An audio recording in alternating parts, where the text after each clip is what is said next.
This is your sign to start a YouTube channel in 2023 because you have nothing to lose and everything to gain. Over 2 years ago today, I uploaded my first YouTube video, and after about 15 videos and over 52 shorts, I can definitely say that YouTube has drastically transformed the way that I choose to go about life. Currently, I'm sitting at 218 subscribers at the time of this recording, but I definitely think that YouTube has drastically transformed the way that I choose to go about life and on my daily routines. Whether or not you choose to make this a long-term career or just a side hustle, or just a side hobby, I definitely think that YouTube can have a positive impact depending on the way that you choose to adapt it into your life. Whether or not your mom and dad and your brothers and sisters are your only subscribers to your channel, or you choose to do this in the hopes of getting 1 million subscribers, hopefully by the end of this video I can convince you that YouTube can drastically transform your life as well, depending on the way that you choose to adopt it into your life. But before I can do that, I have to start from the beginning. As a child, it was pretty normalized for major life events to be recorded, such as weddings, graduations, you know, the typical videos that you see on a VHS camcorder, whatever you wanna name it. I know it exists out there in some physical tape. As I transitioned into elementary school, I learned about YouTube and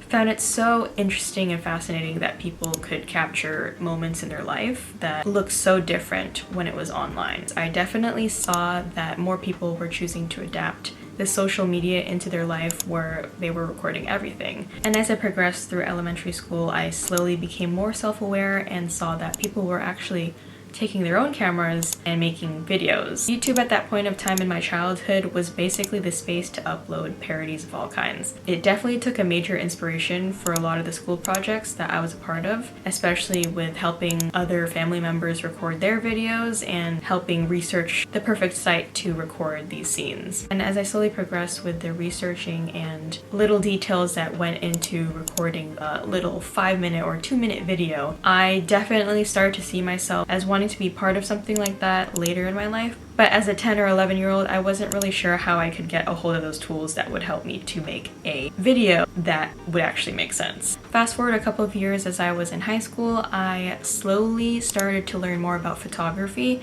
and from there I kind of expanded into videography. As I essentially started to record more for class, I slowly started to gather a little bit of courage to record myself in front of the camera, which definitely did not feel the same way as it does now talking to a camera. The feeling internally was just completely different from how it was 10 or so years ago. That feeling of discomfort and just not knowing who's going to be watching was always on the forefront of my mind, especially in high school, and it just slowly started to build over the years. Pretty much after that initial photography/videography class, I definitely gave up on the idea of uploading anything to the public eye. So because I had been so timid, I just took a break from it completely and said, okay, if I'm too timid right now to record being in front of the camera, I'll just put my energy into something that I for sure can handle. Because I love videography so much, I decided to focus my energy on something that I felt like I could control more of, which was in editing other videos where I wasn't necessarily the main focus. This was primarily in the form of birthday videos, wedding videos, a collection of memories that I could give to someone else as their present, because that was my form of creative self-expression that I felt comfortable with sharing when it was with close friends and family. If it weren't for YouTube and videography in general, I don't think I'd be able to practice my passion of content creation and getting to know myself over the years and getting more comfortable talking to you guys in front of a camera. I wouldn't have been able to satisfy that gnawing need and to get whatever idea it is that I have inside my head out there in the world. I also learned that over the years, it is better to just start, because you'll always get stuck in that analysis paralysis, as I like to call it. You'll always find something to not start it right now in this moment, or just postpone it until a better date or when all the stars align. But in the end, just start. Just do it. make a little bit of progress. It doesn't have to be a complete 100% perfect project, because in reality there's no such thing as having the perfect video. There's always something that can be edited in that video, there's always something that can be fixed, but until you get to a comfortable point where you're able to make a one-cut video without making any edits to that video, you better just start. And what better time to start than to just press record and start talking. There is so much in the way that we choose to go about life that is overlooked when we experience it firsthand. The content creation process really allows me to immerse myself in the form of another perspective on my own life. Because if I didn't film that, there's a lot of moments where I'm looking back at film and seeing, wow, there's a lot of details that I wasn't able to notice firsthand experiencing it, but I ended up catching in post-production because I'm able to see, wow, the color of the water is extremely blue. Oh yeah, but there was also a couple of turtles right next to you, which can kind of be scary in hindsight, but when you realize it, really allows you to get in touch with your inner child and just be more self-aware. There are little moments in each of our days that really add up. Throughout the years, the biggest lesson for me was content creation is not meant to be this meticulously perfect thing that has to be orchestrated to every single detail. Although I know there are others that may like this approach where everything has to be scripted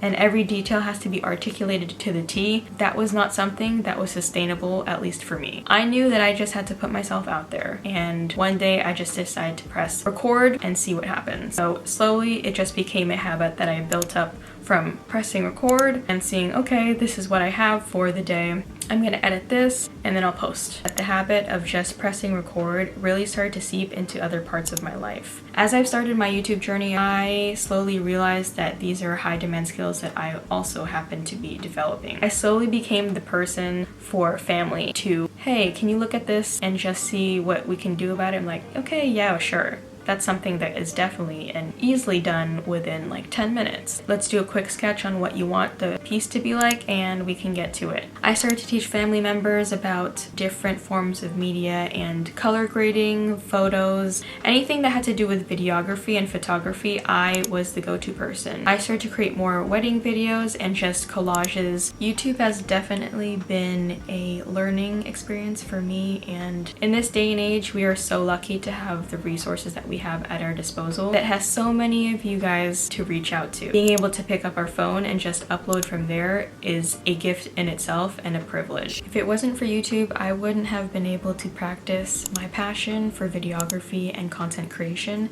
as I also immerse myself in this journey of building self-esteem and confidence in the practice of talking to you guys and talking in front of a camera. Because although it can get a little bit weird at times, I know that creating that piece of content is better than no content. As I created more of these videos for family members and close friends, I would always get feedback saying, why don't you post this on a public platform? This entire content creation journey allows me to continuously create videos and content that I actually enjoy editing, and it doesn't matter whether one family member or 20 people that you don't know watch the video. What matters is that you are able to take action in that moment and be vulnerable and just be transparent, because at the end of the day you can say, hey, I enjoyed the process of making that video, and it could flop or perform extremely well. You never know unless you actually take that chance to press record and start talking. If there is one thing that you take from this video today, is just have the courage, take a breath, and just start. Don't get so caught up in the analytics, because that will build with time, and as you see yourself continue to build your confidence and self-esteem, your numbers will reflect, and as you connect with your audience. There is space for everyone in the YouTube community to thrive and succeed. So I know we're near the end of the video and I'm supposed to recommend why you should be watching more of my videos, or more of a call to action if we're in the conclusion part of an essay, but I really don't want to do that. So my only ask of you today is that you take the time to invest in yourself, take that chance, press record, see what happens, and just don't be so harsh on yourself, because the worst thing that you can do to yourself is set an incredibly high standard that paralyzes you into doing absolutely nothing. So take that chance, take that step forward, and just take action and just start. You never know what happens. Alright, I'll see you guys on the next one, hopefully.